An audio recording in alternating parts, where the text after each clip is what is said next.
ഭാരതത്തിൽ മറ്റേത് മതസ്ഥർക്കാണെങ്കിലും പാകിസ്ഥാനെയും അഫ്ഗാനിസ്ഥാനെയും ഒന്നും ഒരാക്രമണങ്ങളും കൂടാതെ സൗഖ്യമായിട്ട് നല്ല രീതിയിൽ ജീവിക്കാൻ സാധിക്കണമെന്നുണ്ടെങ്കിൽ ഇവിടുത്തെ ഹൈന്ദവർ അല്ലെങ്കിൽ ഇവിടുത്തെ രാഷ്ട്രീയ സ്വയംസേവക സംഘടനകൾ കൃത്യമായി പ്രവർത്തിക്കുന്നതുകൊണ്ടാണ്. ഇവിടുത്തെ രാഷ്ട്രീയ സ്വയംസേവക സംഘത്തിന്റെ പ്രവർത്തകർ കൃത്യമായി പ്രവർത്തിക്കുന്നതുകൊണ്ടാണ്. ആനന്ദം, പരമാനന്ദം.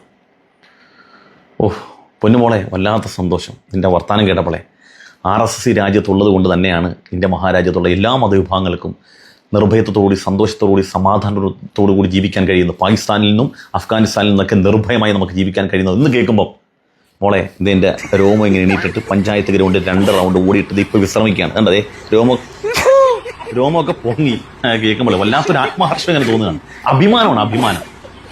എന്നിട്ട് നമ്മുടെ RSS ഇന്ത്യയിലുള്ള എല്ലാ മതവിഭാഗങ്ങളോടും എന്ത് ചെയ്യുന്ന പറഞ്ഞത് നമുക്ക് ബാക്കി പറയാം.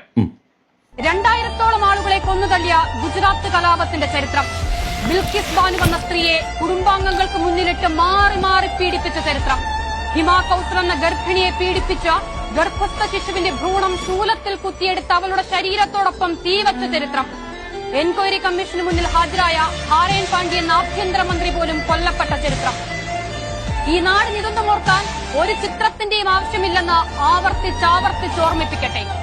ഗുജറാത്ത് കലാപം എന്ന പേരിൽ കൊന്നുതള്ളിയ മനുഷ്യരുടെ ചോര സംഘപരിവാർ എത്ര മായ്ച്ചു കളയാൻ ശ്രമിച്ചാലും, എത്ര വെട്ടിമാറ്റിയാലും, എത്ര പേര് ചോദിക്കുകയാണ്. ഈ 2000 പേര് ഈ ഇന്ത്യ മഹാരാജ്യത്തുള്ള ഇന്ത്യയുടെ മക്കളായ ഈ 2000-ഓളം വരുന്ന പാവപ്പെട്ട മനുഷ്യരെ നിഷ്ഠൂരമായി കൊലപ്പെടുത്തിയത് അഫ്ഗാനിസ്ഥാനാ, അത് പാകിസ്ഥാൻ, ഏത് രാജ്യമാണ്?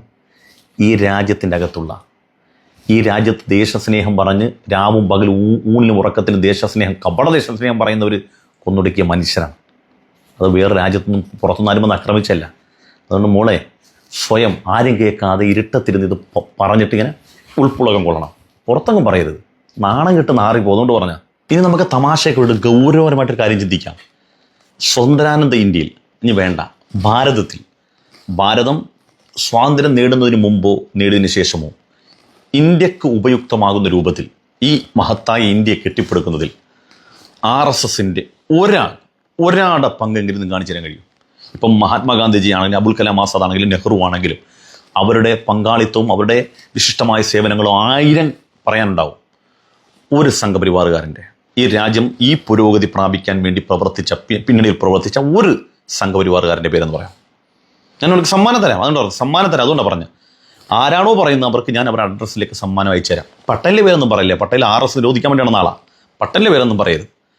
ഏതെങ്കിലും ആ സംഘപരിവാറുകാരൻ ഈ രാജ്യം ഈ രൂപത്തിൽ നിർമ്മിക്കാൻ, ഈ പുരോഗതി പ്രാപിക്കാൻ വേണ്ടി ഇതിൻ്റെ പിന്നിൽ പ്രവർത്തിച്ചവർ ആരെങ്കിലും, ആ സ്വാതന്ത്ര്യ ലബ്ധിക്ക് മുമ്പോ സ്വതന്ത്രാനന്ദ ഇന്ത്യയിലോ ആരെങ്കിലും ഒരാളുണ്ടെങ്കിൽ അയാളുടെ പേര് പറയാം.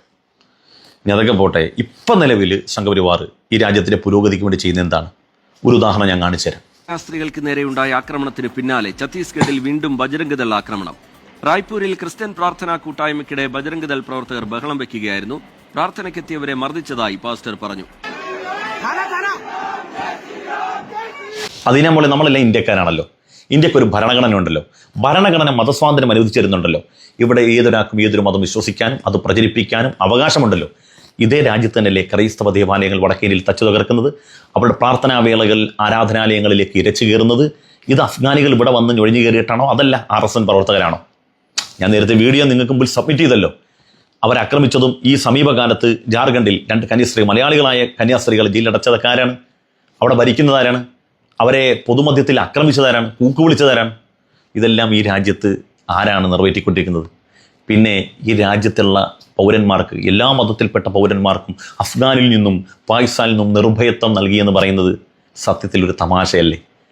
സ്വയം അവഹേളിക്കപ്പെടാൻ വേണ്ടി ഇത്തരം വർത്തമാനങ്ങൾ പറയരുത്. പറഞ്ഞാൽ തന്നെയും ശാഖയുടെ ഉള്ളിൽ നിന്ന് 4 ആൾ കൂടുമ്പോൾ മാത്രം പറഞ്ഞ് ഉൾപ്പുളകം കൊള്ളുക, ബീജം ഇട്ട് കൊടുക്കുക, അല്ല പൊതുമധ്യത്തിൽ പറയരുത്. വേറൊന്നുകൊണ്ടല്ല മോളെ, മാറിപ്പോവും, സ്വയം നാണം കെട്ടുപോകും. അതുകൊണ്ട് സ്നേഹത്തെ പറയാം, അരുത്.